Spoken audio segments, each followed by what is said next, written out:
Welcome back to the Whistle Blown Podcast. I'm your host, Christian Cruz, joined by my co host, Douglas Allen. We're here to discuss the Cincinnati Bengals versus the Pittsburgh Steelers.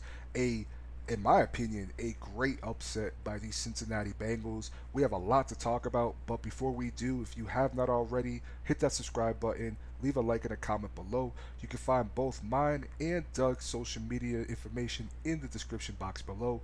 Make sure that you give us a follow. Before we get into this video, Doug, how you feeling, my man? What's been good with you?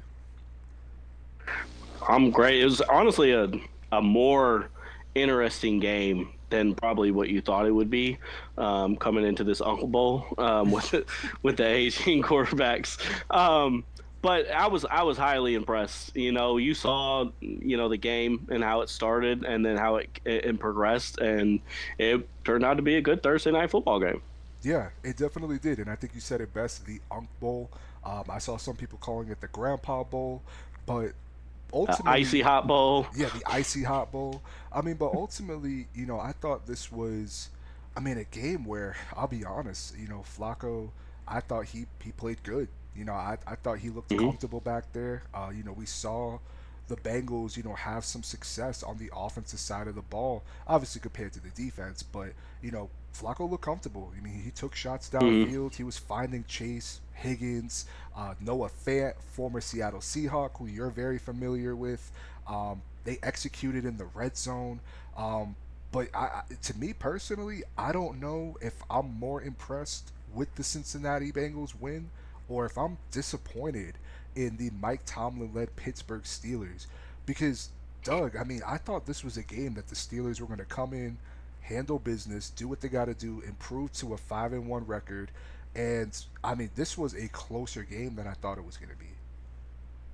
Yeah, and you see, when they come in, they go up 10-0, and you think it's just okay. This is what we thought. We thought that Pittsburgh is going to come in. They're going to assert their dominance. They've had the better season, and then you see Flacco lead a touchdown drive, Mm-hmm. and you could just see them start, the momentum start swinging, and it is one of those things. Is like, are you impressed with the Bengals?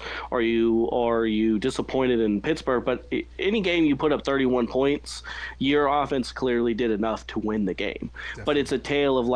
it's a tale of the same tale for each team. Offensively, each team had their way with the opponent's defense. The Bengals defense keeps showing at a historic rate how like bad they are, and Pittsburgh has shown that even though they came into this game with the 4-1 record, that rush defense was still something that was a concern.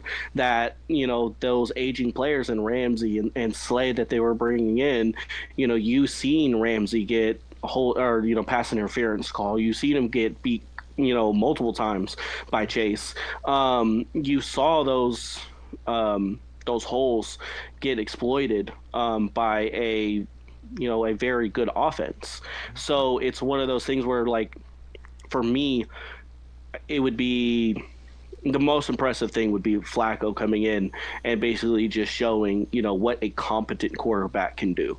Because this Yeah. offense just looked flat, lifeless the last 2 weeks with Browning, or the not the last 2 weeks, but the weeks that Browning played, it Mm-hmm. looked lifeless. And then in 2 weeks, when Flacco played, they were competitive against the Packers, and then they come in and he plays tonight, and you see what he could do. You see what this offense could do. You see that Chase is Chase. You see that Higgins is Higgins. You see what their offense could do. But I think what really helped the Bengals tonight was them being able to get the run game going. Yeah, I agree. Chase Brown has not been able to do much this year in the run game, and they were actually able to get him and Pirine were opening up, or they were getting holes open up. They were taking advantage of it. They were getting that run game going, so they were going with some play action, going down the field, getting those chunk plays to Chase and Higgins, and even chunk play to Fant. So I think it was an overall like good offensive performance by each team, but I feel like you walk away with it thinking like this was a good, performance and a good statement for the Bengals to show, like how it is to just have a more competent quarterback that is quarterbacking this team right now. Yeah, I mean, I think you hit it on the head, Doug. I mean, when you look at what they were able to not only just accomplish through the air, right? You have Joe Flacco throwing for over 340 yards, 3 touchdowns. But like you mentioned with Chase Brown, I mean, to have over 100 yards in rushing and to have that on 11 rushes, averaging, I believe it was over 6.5 yards per carry. I mean, I think to me, this was the best offensive performance that we've seen in the last couple weeks from the Cincinnati Bengals. And like you said, the difference of what just the quarterback position does for your offense. And don't get me wrong, Joe Flacco isn't no scrub, but Joe Flacco is an upgrade over what they had. I mean, they looked inept. They looked like they weren't even playing the same brand of football as the rest of the league. And then you go out there today and to have the success that you had against a Pittsburgh Steelers defense who, I mean, historically, especially within the last couple of years, a lot of people hold that defense into high regard. When you have T.J. Watt, Alex Highsmith, you trade Minka Fitzpatrick to Miami, and you bring in a Jalen Ramsey. I mean, I think that there are expectations. Now going to the Pittsburgh side of the ball, I mean Aaron Rodgers, I thought he looked good. You and I had this conversation off air where he looked good, but he didn't look great. There were moments where he looked decisive. He's manipulating the pocket. He really found his tight ends a lot in this game, whether it was Fryermuth, whether it was Darnell Washington, who I mean, it's just not fair. I mean, he is a walking offensive lineman that could catch the ball. I mean, 6'7". I think both teams offensively looked good, but I'm more shocked that Joe Flacco and this offense were able to march down the field with ease against against this Pittsburgh Steelers defense, as opposed to A-Rod going and marching down the field against this atrocious Cincinnati Bengals defense. I mean, it's night and day how this offense looks with Browning in the mix and Joe Flacco. And I think it'll be interesting to see how Cincinnati builds off of this. Do they win a couple more games where they could be in that 500 record? And I think when you look at the division, I mean, they've been sitting very comfortably, Doug. I think we can both agree. Pittsburgh, they've been sitting very Mm-hmm. comfortably. Baltimore, they've been injured. Lamar hasn't been in the lineup. You know, Joe Burrow's not with Cincinnati right now. He's dealing with an injury. The Browns are the Browns. So, understandably, Pittsburgh has been sitting in the front row driver's seat comfortably. But now, when you have a respectable quarterback like Flacco, I'm not saying they're going to go win the division, but if they can win a couple games here, they have a shot to at least compete for the division when Joe Burrow comes back. And hopefully he can come Mm-hmm. back soon. I'm not too sure on the timeline for his injury, but I thought that was worth noting. I agree with you. Yeah, yeah. I think I'll start with the Bengals, and then I'll go to the Steelers. I think with the Bengals, I've mentioned this before. They have a top 10 offensive unit without Burrow. And if you put somebody in there, that is at least, a top 20 quarterback in the league, you could see the kind of production that you could get when you have those weapons with Chase and you have Higgins and you have Fant and Jasecki, and you can actually open up some holes for Brown. You could see what this team could be if they just have a competent quarterback. Mm-hmm. The problem is they're constantly playing the opponent and their defense, Yep. because their defense is like it's like Oprah out here. You get yards, you get yards, you get a touchdown, you get a touchdown. They're just giving it away at is their point. I mean, Rodgers walked away clean, not Yep. messy, no sacks, and it was just another shootout. And when Joe comes back, it's going to be the same thing. Barring something that they do and that you probably don't see getting done at the trade deadline. I think this is the defense that they're going to keep rolling out there, and it's going to be the same thing. It's going to be the same thing no matter who you put under center. You're going to constantly have to outperform the offense, and there's zero margin for error. And Joe didn't put, you know, they didn't put them at risk. He didn't throw any interceptions. He didn't put them at risk in that sense. And then you transition that to Pittsburgh in a game like this where neither one's defense is, are stopping the opposing offense. You can't turn the ball over. Mm-hmm. And that's where it goes into like where you were talking about when we were talking about like Aaron Rodgers' day. That that interception to the first interception to DK threw into double coverage, and it was just a bad ball. Mm-hmm. And that was, that was a mistake, and the Bengals were able to, capitalize off that. And then the other one is just something that, as a Seattle fan, I know too much about is DK is big. He is a specimen. He just doesn't always play his size. You should not be getting the ball ripped out of your hands when you are the biggest man on the field at that point, especially in the secondary. He doesn't play. He has a tendency to play loose with the ball. I've seen him get ripped, and that just cost them. Those two interceptions is what cost them the game. In a tightly contested game like this, you have no margin for error, Right. and that those two interceptions right there, you look at that and you go, this is what causes us, or this is what stops us from winning this game. Yeah. And so that's just your tale from two teams. One team was able to not put it in harm's way, the other one was able to put it in harm's way, and the Bengals were able to come up with the big plays at the end to get into field goal range and get this game. Yeah, I agree with you. And I do want to start with this, right? With the Cincinnati Bengals defense, for Jalen Warren to have over, I believe it was 120 rushing yards on you, it's a problem. Hmm. I don't have a lot of Yeah. expectations for Cincy's defense, but it's going to cost them a lot of games considering how bad it is. Now, the flip side to it, right? In my honest opinion, and I don't know if you'll agree with me or disagree with me, but anytime you have a wide receiver that's leading your room right now in receiving yards. I mean, Hmm. DK Metcalf had what 58 yards, maybe 55 yards. 50, That's 50 yards. it's unacceptable.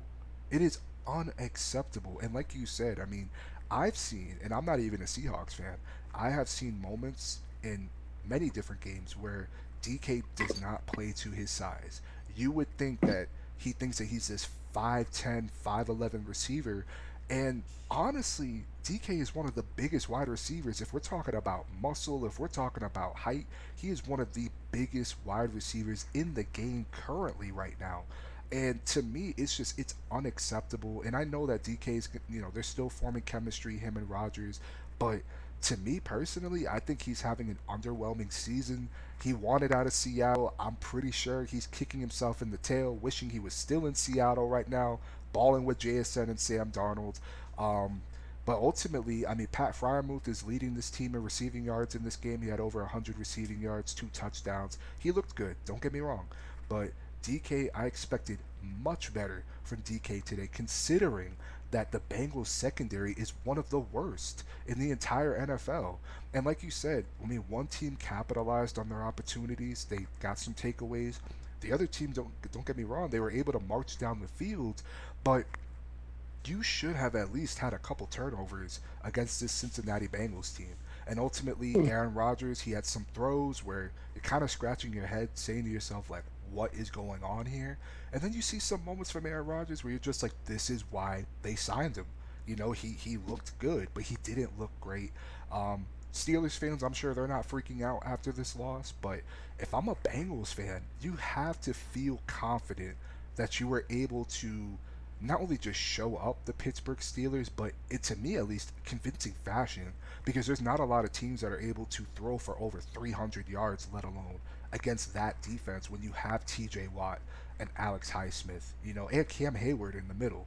So I give them a lot of credit, but I expected a lot more from DK in this game. I had a parlay on him. He blew my parlay. He just had to go 80 yards. You can't go 80 yards against this Cincinnati Bengals defense. Like, that's a problem. Like, that is absolutely a problem. But, you know, um, it's frustrating. I know you could talk more about that as a Seahawks fan, but if I'm a Steelers fan, I'm frustrated with what I'm seeing with DK Metcalf so far.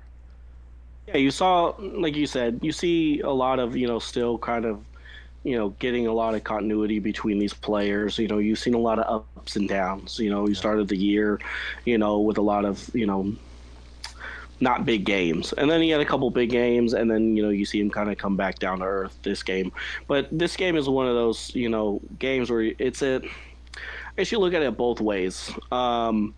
He cost him, playing loose with the ball. The defender made a great play against the ball, but you see someone that big, you hold tightly onto that ball.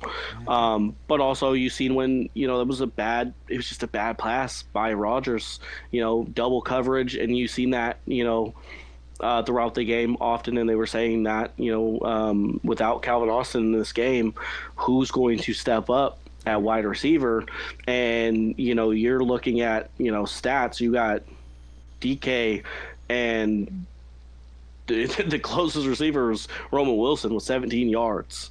Other than Unacceptable. that, you got tight ends and running backs. And so, it's pretty hard, or it's pretty easy to stop one player when you don't have to worry about anyone else. Exactly. So I will give DK that.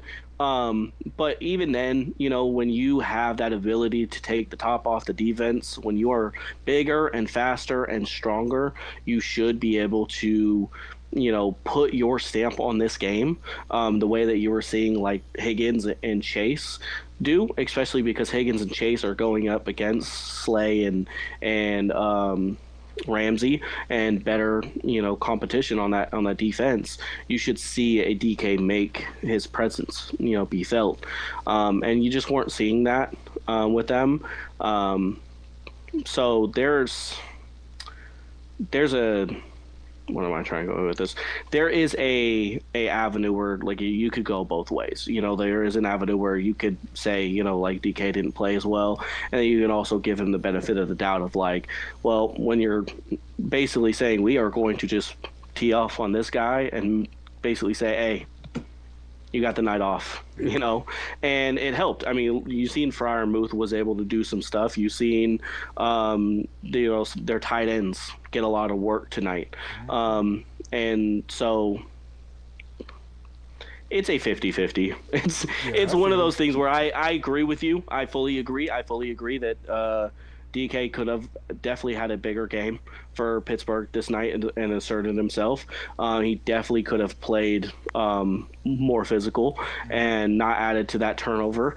And then I agree that, they basically said like, "Hey, we're just going to, have a game against DK, and we're going to make you beat us with your other players." And had the Bengals not have had a good offensive showing, that would have been one of those things where you're like, I mean, I get it, but they do still have a pretty respectable tight end on their field. Definitely. Um, and so, yeah, I totally agree, with what you said. Yeah, I mean, I think they'll bounce back from this, and I think we could transition to this, in terms of how this will impact the Steelers and impact the Cincinnati Bengals. In terms of the Steelers, I think they'll bounce back. I think, they weren't going to have a one-loss record, for a while. I saw them going down the stretch, them losing a couple games. Did not Hmm. see it, happening with the Cincinnati Bengals. I think we've seen a lot of upsets this year that, it adds parity to the game. It makes the game more exciting. But I agree with you. Again, I think they'll bounce back. I think, they're still building chemistry. Him and Aaron Rodgers, I think they will be fine. But for this one specific game, and even last week, right? I mean, but for this one specific game, I expected more. And especially when you're going against a defense that they couldn't stop a cold. You know, they couldn't stop a cold. They couldn't stop a parked car. And ultimately they capitalized on turnovers. They were able to score points. I think if anything, one of my biggest takeaways from this game was the red zone defense from the Pittsburgh Steelers. And you have the Hmm. weapons of Jamar Chase, Higgins, Noah Fant. Don't get me wrong, but how successful the Cincinnati Bengals were in the red zone, I thought that was the difference maker for Cincinnati. Um, and again, I think it just comes down to Joe Flacco. Being Joe Flacco, he's an upgrade over Browning. But I think for the Steelers, they'll be okay. I think they'll be fine. I still have them winning the division, but in these rivalry games, you know this well. I mean, I know this as a Giants fan. There are just some games, that you're gonna win, you're gonna lose. But when it comes to rivalry games, they're different. They could be a toss-up. Mm-hmm. You might have a rivalry where you own that rival, in terms of the wins and loss record, but it's not a guarantee. It's not a guarantee. There's not a guarantee that, if Seattle and the 49ers played, that the 49ers are going to beat Seattle and vice versa. And I think that's what makes the game even more exciting. You really don't know. But this, I'll be honest with you, Doug, I'm still shocked. I was not expecting this whatsoever. And then to kind of quickly talk about the Bengals, and then I'll hand it off to you. I mean, I think this gives them, some good morale. They're going to feel this one. They're going to really enjoy this for the next week.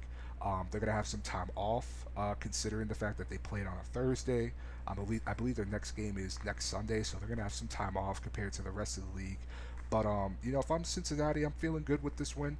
It's something to build off of. And if you can get a couple more wins here, we're having a different conversation with the Bengals once Joe Burrow comes in the lineup. Yeah. I think for the Pittsburgh side of it, when you're talking about like one, where they go from here, how does this affect them going forward, or how do you take, what do you take of this team after the game?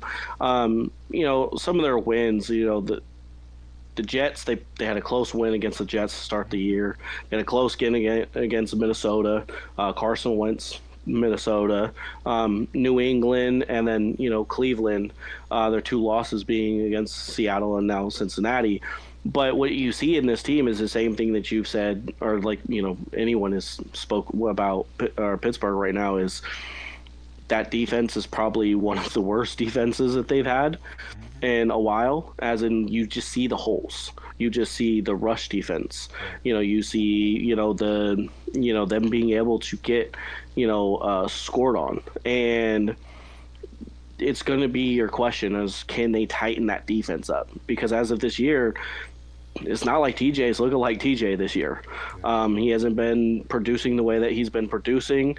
That secondary is not probably what they thought it was going to be when they traded for Ramsey and signed Slay in the offseason. And so it's definitely something that's going to have to get work on. And you think this is going to be a test for them going forward now, because they have Green Bay, they got Indianapolis, they got the Chargers, they got Chicago. These are all teams with good offenses and that are playing good ball right now. And so it's going to be a testament to them to see, like, can they shore this up? Because right now they've kind of been feasted on like bad teams, with the Jets and Cleveland and Minnesota down their starting quarterback. These are teams that they've been able to feast on that weren't, that great. And so it's going to be how is this team going to move forward with this, clearing up some of these holes. And I think one of them is going to have to be is addressing that receiver room as well, because going out there with DK and Calvin Austin can get you by on some of these teams, but it showed when the team can match your productivity on offense, and you need to keep scoring, and you are basically force feeding your only receiver, teams are eventually going to say, we're just going to take him out the game. And it showed. And for Cincinnati, it's can we keep this thing afloat till Joe gets back? Can Flacco keep us competitive? Can he keep us to maybe 500, maybe a game over 500? Can we, by the time Burrow is ready to come back, could the playoffs be a possibility? Because if it's anywhere against the realm of like nowhere close, then Joe's probably not coming back. For sure. And then you're just going to wash the season. Yeah. But if Flacco can come in and he can keep you afloat, or maybe get you a game above 500, you have a shot. Because it's like I just said, if if Pittsburgh's defense, doesn't clear up, they could drop a few games. And if the Ravens can figure out whatever is going on with them health wise, can come in, we know what Lamar has done, and he can get them back. So right now, even though the Pittsburgh is 4-2, and these other teams in their division, other than Cleveland, respect to Cleveland, but other than them, if the Bengals and the Ravens can figure some things out, it will be a neck race. But right now, with injuries, Pittsburgh is sitting pretty on top. All they have to do is like a game manager. They just don't have to mess it up. Okay, Yeah. they have to just keep. They just have to keep going, and that is a sight to be seen. And they have, like I said, they have a good stretch of next 5 games that is going to show us who the Steelers really are. Yeah, I excuse me. I fully agree with you. When you look at both teams, right? I mean, the Steelers, they're going to be playing Green Bay next, so that'll be a nice homecoming game, for Aaron Rodgers. And then you look at the Cincinnati Bengals, who they're going to be playing the Jets, and then they have the Bears, and then they have the Steelers again, and then the Patriots, and then the Ravens. If they can even play remotely close to what we saw today, I don't see why they can't win three minimum of the next 5 games. And then at that point, you have an above 500 record, setting your Hmm. franchise quarterback up for success when he is able to return. Excuse me, oh my goodness. Whereas the Pittsburgh Steelers, I mean, don't get me wrong. I mean, you still have A Rod, you still have that defense, and I think that they will be fine. But they do have a little bit of a challenge ahead of them. So I think that they're sitting pretty right now. They're 4-2. They're sitting good right now, but they can't afford to lose a lot of these games going forward, especially if Cincinnati gets Joe Burrow back. And we don't know what's going to happen when Lamar comes back, off of the bye week. Are they able to get some wins together and go on a run similar to what Joe Burrow and them did just a year ago, I believe? I mean, we'll see. I don't have that much confidence that they'll be able to do that. That's a tall task. And they were playing bad when Lamar Jackson was here in the lineup. So, I think Pittsburgh, they'll be fine. But for the Cincinnati Bengals, they have a test going forward. Can you build off Hmm. of the success, and can you build off of this impressive upset win against a division rival? Yeah, and it's like I said, you can't play with fire if you're Pittsburgh, because like I said, you play your next game, you go to Green Bay.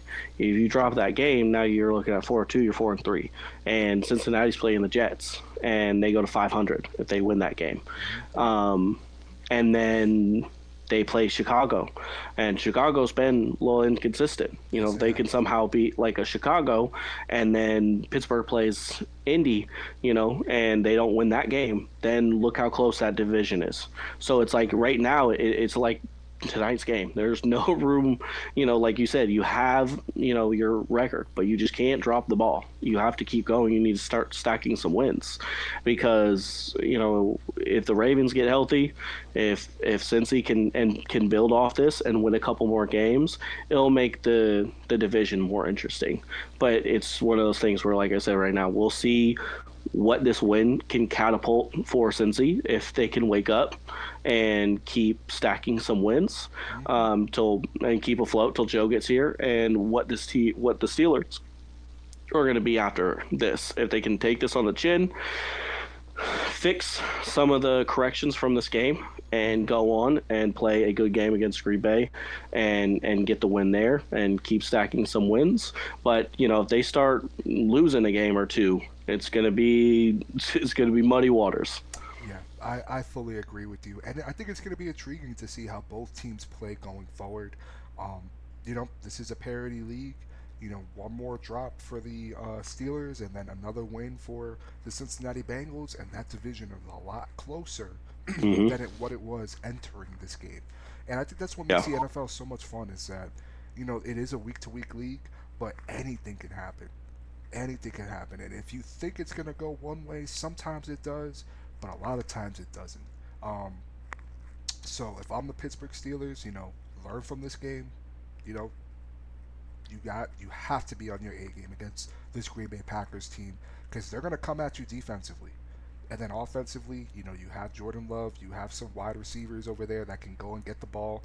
Obviously, they're not Jamar Chase and T. Higgins, but I would like to think that Jordan Love is an upgrade over Joe Flacco. And if you're letting Joe Hmm. Flacco march down the field looking like he's playing backyard football, throwing for 340 yards, you know what I mean? So they're gonna have their hands full. Both teams, I think the Steelers, they were enjoying having this massive lead in the division. Could potentially get a lot shorter. Um, but Yeah, and yeah, I think before we go, I think just for Pittsburgh sense is after this game, like we said, and with DK having more of like a up and down year still right now. I think after this game, if you're Pittsburgh, you need to look at what's out there and say we need to get our quarterback some more help, right. because if you run into a team that has better linebacker help, um, and can if you have if you find a better team, if you play up against a better team that has better linebacker help and could match up better with those tight ends, Hmm. you're looking at a lot of different game. If DK is not winning and your tight ends aren't winning, there's nobody else out there. There's nobody else on that field that I feel comfortable that is going to help with this team. And I think if Pittsburgh, if you don't want to fall down, and I feel like that's going to come next week if they lose to Green Bay. If they lose to Green Bay, then it's going to be a thing of we really need to find some help. Definitely. I fully agree with you there. I've heard that the Steelers are one of those teams next to the New York Giants that are closely monitoring some wide receivers that could be on the potential trade block, whether it's Olave, Rashid Shaheed, whether it's Judy, which I don't think that happens for Pittsburgh, whether it's Jalen Waddle, Jacoby Myers. I mean, they have to make an addition for this wide receiver room because you're not Yeah, getting it done with DK Metcalf. He can't do it yeah, all. And don't and get I me think wrong. Oh yeah, continue. no, I just think they need a slot. They need a slot Hmm. guy. They do. Calvin Austin is their slot, but I feel like you could definitely upgrade over that because what DK is going to be able to do for that offense is take the top off. He's going to be your burner, and you need someone that can come in and eat up the yards on the middle and that can do it. They could do it from the slot, and I feel like they could definitely benefit from that. I mean, if they have trust in Calvin, they could definitely go out there and get another boundary corner or bound. If they can get another X receiver, they Hmm. can get another weapon to go out there. But I do feel like this offense, just from what you've seen in the 6 games that they've played, is they need another weapon. Absolutely, absolutely. If they want to have any success going forward, I mean, they need to add another weapon for Aaron Rodgers' sake, for this offense's sake, because they can't honestly roll into games expecting to have their leading receiver being their tight end at 100 yards, and then their actual wide receiver having 50 yards, and expecting Yeah, to win.